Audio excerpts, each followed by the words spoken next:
Di sebuah desa kecil di pinggiran Jogja, hidup seorang pemuda tampan bernama Rizal, yang memilih menjalani hidup sederhana sebagai petani. Namun, tak ada yang tahu bahwa keputusan sederhana itu akan membawanya bertemu dengan Sri, seorang wanita cantik yang menyimpan rahasia besar. Sebuah kereta kencana berhenti di depan ladang Rizal. Sri, dengan matanya yang penuh misteri, memperkenalkan diri sebagai saudagar dari selatan. Mereka tak tahu, pertemuan itu bukan hanya mengubah hidup mereka, tapi juga membawa mereka ke dalam kisah cinta yang melibatkan kekuatan gaib dan takdir yang tak terelakkan. Apa yang akan terjadi ketika Rizal tahu siapa sebenarnya Sri, dan apa tujuan Nyi Roro Kidul, Ratu Pantai Selatan dalam hidupnya? Mari simak video selengkapnya, hanya di Hastory.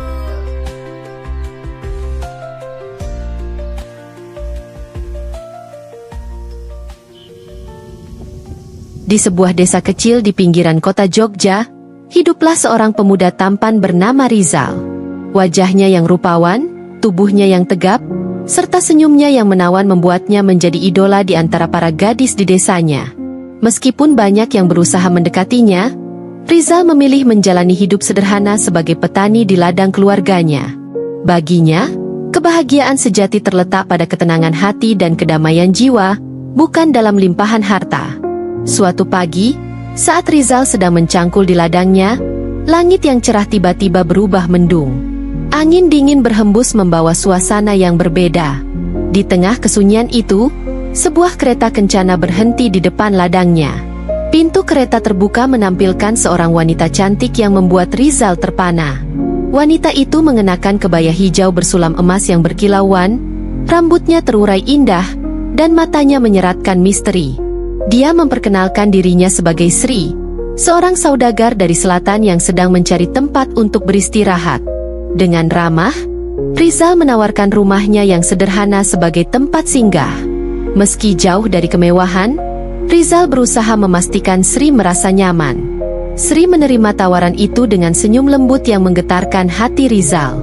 Selama tinggal di rumah Rizal, keduanya semakin dekat.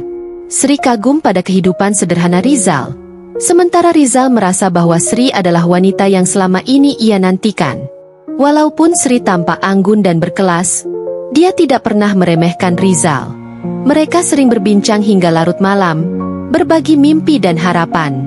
Namun, ada sesuatu yang aneh tentang Sri. Dia selalu menghindari matahari terik dan terkadang menghilang di malam hari tanpa penjelasan. Ketika Rizal bertanya, Sri hanya tersenyum penuh arti.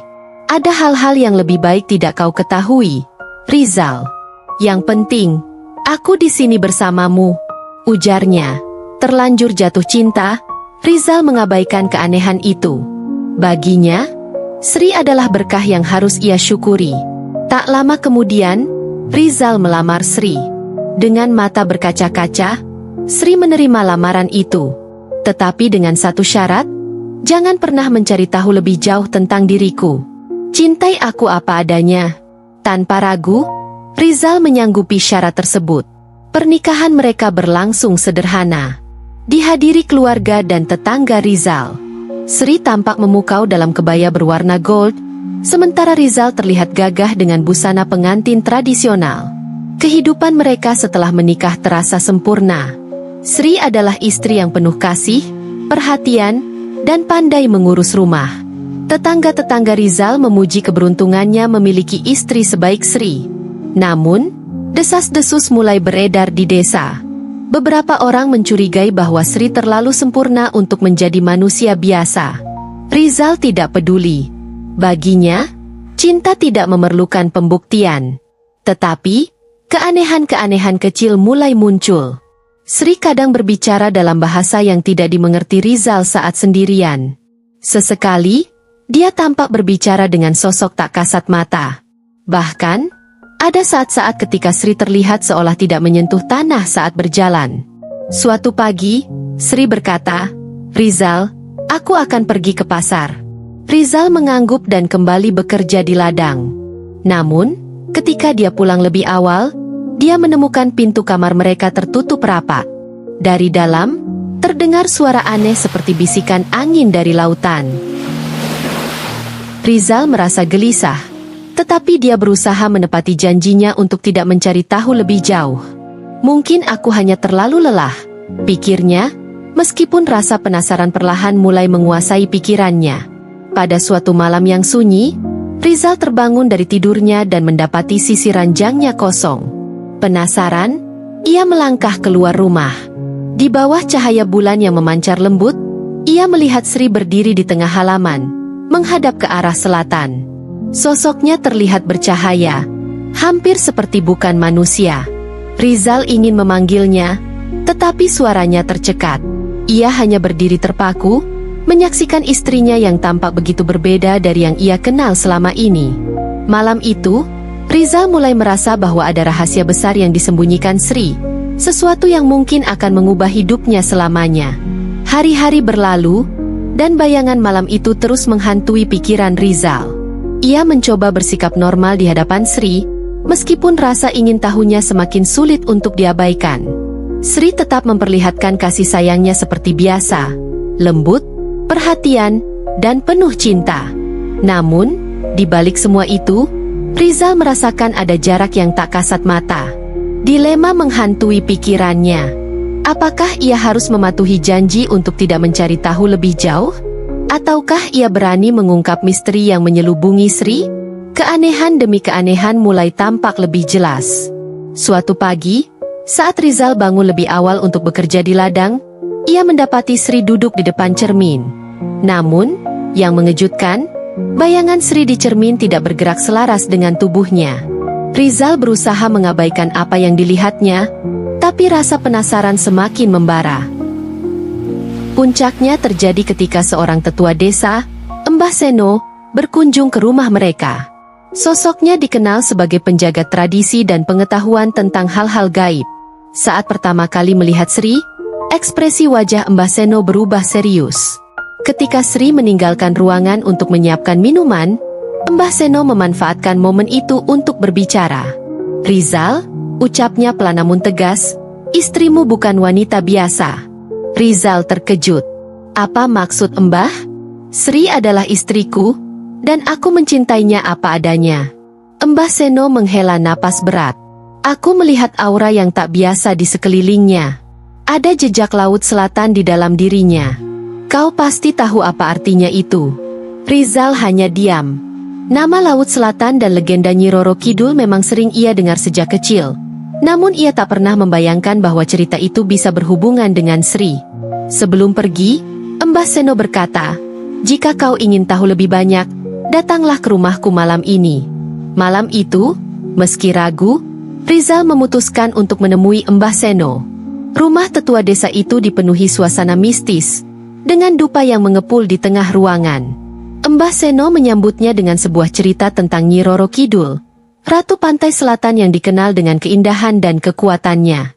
"Jika benar istrimu adalah bagian dari kerajaan Laut Selatan, kau harus berhati-hati," ujar Mbah Seno. "Dia bisa mencintaimu dengan tulus, tetapi kekuatan di baliknya terlalu besar untuk dipahami manusia biasa." Rizal merasa bimbang. "Apa yang harus kulakukan, Mbah? Aku mencintai Sri lebih dari segalanya. Jika kau sungguh mencintainya, kau harus siap menerima siapa dia sebenarnya," jawab Mbah Seno. "Namun, jika kau ingin kepastian, ada cara untuk mengetahuinya." Mbah Seno menyerahkan sebuah kaca kecil kepada Rizal, yang dikatakan mampu menunjukkan wujud asli seseorang. "Gunakan ini pada malam purnama, saat Sri sedang tidur. Tapi ingat, keputusan apapun yang kau ambil setelahnya, kau harus siap menanggung konsekuensinya." Pada malam purnama, Rizal memegang kaca kecil yang diberikan oleh Mbah Seno dengan tangan yang gemetar. Ia menunggu Sri tertidur lelap sebelum mendekatinya. Perlahan, Rizal mengarahkan kaca ke wajah istrinya. Apa yang ia lihat sungguh mengejutkan. Wajah Sri, meskipun tetap cantik, berubah menjadi sesuatu yang tak manusiawi. Matanya berkilau seperti permata laut, kulitnya memancarkan cahaya hijau, dan tubuhnya dikelilingi oleh kabut tipis yang berbau asin seperti lautan. Ketakutan merasuki Rizal, dan tanpa sadar, kaca itu terjatuh saat Sri membuka matanya. Sri menatap Rizal dengan tatapan penuh kesedihan. "Rizal, aku tahu ini akan terjadi suatu hari, ujar Sri dengan lembut. Aku tidak marah, tapi aku kecewa karena kau melanggar janjimu. Rizal terdiam, tidak tahu apa yang harus diucapkan. Ia ingin meminta maaf, tetapi lidahnya terasa keluh. Sri kemudian bangkit dari tempat tidur dan perlahan-lahan wujudnya berubah menjadi sosok yang terlihat di dalam kaca. Aku bukan manusia, Rizal, katanya. Nama asliku bukan Sri. Aku adalah Nyi Roro Kidul, Ratu Pantai Selatan. Aku datang ke dunia manusia karena aku ingin merasakan hidup mereka, merasakan cinta sejati, dan kau memberikannya padaku. Rizal merasa jantungnya serasa berhenti. Jadi semua ini, pernikahan kita, semua kebahagiaan yang aku rasakan, itu hanya permainan untukmu, tanya Rizal dengan gemetar. Sri, atau Nyi Roro Kidul, menggeleng. Tidak, Rizal, aku mencintaimu dengan sepenuh hati, tapi aku tahu hubungan kita tidak bisa bertahan lama. Dunia kita terlalu berbeda. Rizal menunduk, air mata mulai mengalir di wajahnya. Lantas apa artinya ini? Apakah kau akan meninggalkanku? Sri hanya diam, dan tatapannya memberikan jawaban tanpa kata. Setelah Sri mengungkapkan siapa dirinya yang sebenarnya, Rizal merasa seperti terperangkap dalam mimpi buruk. Bagaimana bisa seorang pria biasa menikahi makhluk agung seperti Ratu Laut Selatan? Cinta yang ia rasakan tulus, namun kini tercampur dengan rasa takut dan kebingungan. Malam itu, mereka berdua duduk di halaman rumah. Angin malam bertiup lembut dengan suara gemuruh ombak yang jauh di telinga mereka. Sri menatap Rizal dengan pandangan penuh kesedihan. Rizal, aku tahu ini berat untukmu, tapi aku tidak bermaksud menyakitimu, katanya dengan lembut. Saat pertama kali bertemu, aku melihat sesuatu yang berbeda pada dirimu. Kau memiliki jiwa yang murni, hati yang penuh cinta. Itu yang membuatku tertarik mendekat. Rizal menggelengkan kepala, mencoba mencerna semua yang baru saja didengarnya. Kenapa kau tidak memberitahuku sejak awal? Sri, kenapa kau menyembunyikan semuanya dariku? Sri menghela napas panjang. Jika aku memberitahumu sejak awal siapa diriku, kau tidak akan pernah bisa menerima aku apa adanya. Aku ingin merasakan hidup sebagai manusia biasa. Rizal, aku ingin tahu bagaimana rasanya dicintai tanpa memandang kekuasaan atau wujud asliku. Dan selama sebulan terakhir, kau memberikanku kebahagiaan yang belum pernah kurasakan sebelumnya. Rizal terdiam, hatinya penuh dengan luka. Namun, ia tidak bisa menepis perasaannya. Cintanya pada Sri tetap ada, meski kini dipenuhi rasa takut terhadap dunia misterius yang mengelilinginya. Akhirnya, Rizal bertanya, suaranya bergetar. Apa artinya semua ini bagi kita? Apakah kita masih bisa bersama? Sri menunduk pelan, air mata mengalir di pipinya yang bercahaya. Dunia kita terlalu jauh berbeda, Rizal katanya dengan suara lirih. Aku tidak bisa tinggal di dunia ini selamanya. Waktuku di sini sudah hampir habis. Aku harus kembali ke tempatku. Tapi, aku ingin kau tahu satu hal. Aku mencintaimu lebih dari apapun. Rizal merasakan hatinya hancur. Tak terbayang olehnya, hidup tanpa Sri. Namun, ia juga menyadari bahwa takdir tak bisa diubah. Malam itu, Sri mulai menceritakan kisah hidupnya yang sesungguhnya. Sebagai Ratu Pantai Selatan, ia memiliki tanggung jawab yang sangat besar untuk menjaga keseimbangan antara dunia manusia dan dunia gaib. Selama berabad-abad, ia menjalankan tugasnya tanpa merasakan kebahagiaan pribadi. Namun, ketika bertemu Rizal, ia merasa ada secercah harapan untuk merasakan cinta sejati. Aku tahu kebahagiaan ini tidak akan berlangsung lama, kata Sri dengan suara yang hampir tak terdengar. Tapi aku tetap memilih mencobanya. Meskipun aku harus membayar semua ini dengan rasa sakit. Rizal mendengarkan dengan penuh perhatian, merasakan kejujuran yang tulus dalam setiap kata-kata Sri. Kejujuran itu membuatnya semakin sulit menerima kenyataan bahwa mereka harus berpisah. Rizal, lanjut Sri, ada satu hal yang harus kau tahu. Setelah aku pergi, banyak orang yang akan bertanya. Mereka mungkin tak akan percaya bahwa kau pernah menikah dengan makhluk gaib sepertiku. Namun, aku ingin kau tahu bahwa cinta kita nyata. Jangan pernah meragukan itu. Rizal hanya bisa mengangguk pelan. Meskipun ia tak tahu bagaimana melanjutkan hidup tanpa Sri, ia bertekad untuk menjaga kenangan indah mereka tetap hidup. Hari-hari berikutnya terasa seperti mimpi. Rizal dan Sri menghabiskan waktu bersama, memanfaatkan setiap detik yang tersisa. Mereka berjalan di ladang, duduk bersama di bawah pohon, berbagi cerita hingga larut malam. Meski di balik semua itu ada bayang-bayang perpisahan yang tak terhindarkan. Di malam terakhir mereka bersama, Sri memasak makan malam istimewa untuk Rizal. Setiap hidangan yang disiapkan dipenuhi dengan cinta, seolah ingin memberikan kenangan terakhir yang tak terlupakan. Saat mereka duduk di meja makan, Sri menatap Rizal dengan penuh kasih. "Rizal, aku ingin kau tahu bahwa aku tidak pernah menyesali keputusan untuk menikah denganmu," katanya lembut. "Kau telah memberiku kebahagiaan yang tak ternilai. Terima kasih untuk semua cinta dan pengertianmu." Rizal menahan air matanya. "Aku juga mencintaimu, Sri. Jika aku bisa, aku akan melakukan apapun agar kau tetap di sisiku." Sri tersenyum lembut namun penuh makna. "Cinta kita tidak akan pernah hilang. Rizal, meskipun aku tidak lagi di sini, aku akan selalu ada di hatimu." Malam itu, mereka tidur dalam pelukan satu sama lain, berusaha melupakan kenyataan pahit yang akan datang. Ketika pagi tiba, Sri sudah tidak ada di samping Rizal. Ia menemukan sepucuk surat di meja, tertulis dengan tulisan tangan Sri yang indah. "Rizal, yang aku cintai, aku pergi bukan karena aku ingin meninggalkanmu, tetapi karena aku harus. Jangan bersedih, karena cinta kita akan selalu abadi. Jaga dirimu baik-baik, dan ingatlah aku sebagai wanita yang mencintaimu sepenuh hati. Sri, Nyi Roro Kidul." Rizal menggenggam surat itu dengan tangan gemetar. Hatinya terasa kosong. Namun, di saat yang sama ia tahu, cinta mereka tak akan pernah benar-benar berakhir. Setelah kepergian Sri, hidup Rizal berubah total. Rumah yang dulunya penuh dengan tawa dan cinta kini terasa begitu sepi. Ia sering menatap ladang mereka, berharap melihat sosok Sri di sana, tersenyum kepadanya. Namun, yang ia lihat hanyalah angin yang berembus, membawa pesan-pesan dari dunia yang tak kasat mata. Rizal mencoba menjalani hidupnya dengan normal setelah kepergian Sri. Ia kembali ke ladang, menyapa tetangga-tetangga, dan berpartisipasi dalam kegiatan-kegiatan desa. Namun, bayangan Sri selalu mengikuti setiap langkahnya. Dalam tidurnya, ia sering bermimpi tentang sang istri. Terkadang mereka berjalan di pantai, mendengar suara ombak yang menenangkan. Kadang-kadang, Sri berbicara dalam bahasa yang tidak ia pahami. Dan di lain waktu, ia hanya terlihat berdiri jauh, perlahan menghilang dari pandangan. Desas-desus mengenai Sri mulai berkembang di desa.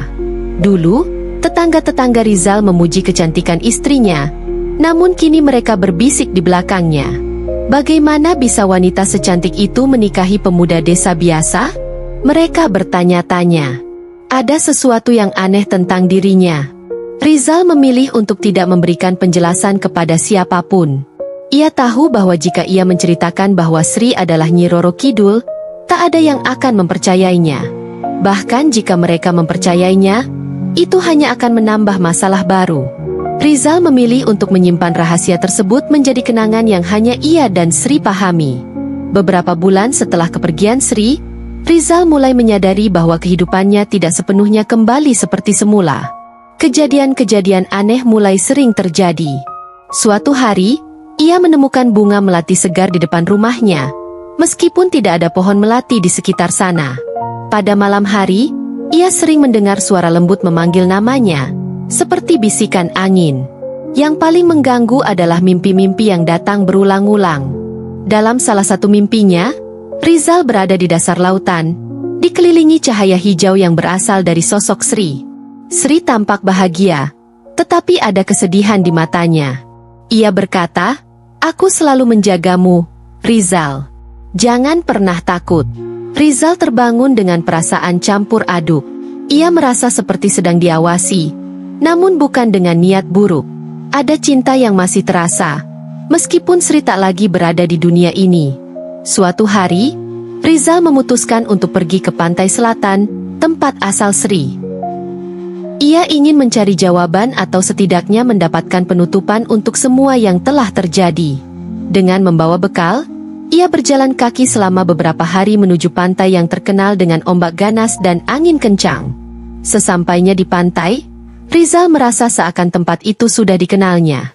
Angin yang berhembus terasa akrab, dan suara ombak seolah memanggil namanya. Ia berdiri di tepi pantai, menatap cakrawala yang tampak tak berujung. Tidak tahu harus berkata apa. Hati Rizal dipenuhi rasa rindu yang mendalam. "Sri," bisiknya pelan, suaranya hampir tenggelam oleh suara ombak. "Jika kau bisa mendengarku, aku hanya ingin kau tahu bahwa aku merindukanmu. Aku mencintaimu apapun yang terjadi." Tiba-tiba, sebuah ombak besar menghantam pantai, membawa kabut tipis yang menyelimuti Rizal. Di tengah kabut itu, ia melihat bayangan Sri berdiri mengenakan kebaya hijau yang sama seperti pertama kali mereka bertemu. Mata Rizal melebar, namun ia tidak merasa takut. Sebaliknya, ia merasa damai. "Sri," Rizal mencoba mendekat, namun bayangan itu tetap di tempatnya. "Rizal," suara Sri terdengar lembut, seperti melodi. "Aku datang untuk mengucapkan selamat tinggal. Aku tak bisa lagi berada di dekatmu.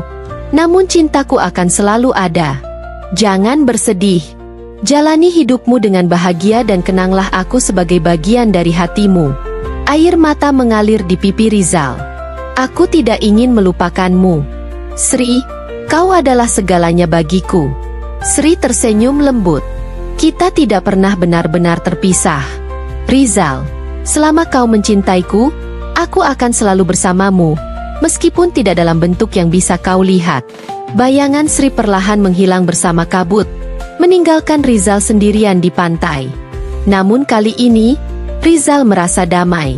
Ia tahu bahwa Sri tidak pernah benar-benar pergi. Cinta mereka melampaui batas dunia. Setelah hari itu, Rizal kembali ke desanya dengan hati yang lebih tenang. Ia menjalani hidupnya dengan lebih sederhana, namun dengan rasa syukur yang lebih besar. Ia sering mengunjungi pantai selatan untuk mengenang Sri, membawa bunga melati dan meletakkannya di tepi pantai. Bagi Rizal, itu adalah cara untuk menjaga cinta mereka tetap hidup. Meskipun Sri tak lagi hadir secara fisik, ia tetap ada di hati Rizal. Dalam setiap hembusan angin, setiap gemuruh ombak, dan setiap kenangan indah yang mereka bagikan. Bagi Rizal, cinta mereka adalah bukti bahwa meskipun dunia mereka berbeda, cinta sejati tidak mengenal batas. Jangan lupa untuk mendukung channel Hastori dengan cara menekan tombol subscribe, like dan share video ini, agar semakin banyak orang yang bisa menikmati cerita-cerita menarik lainnya.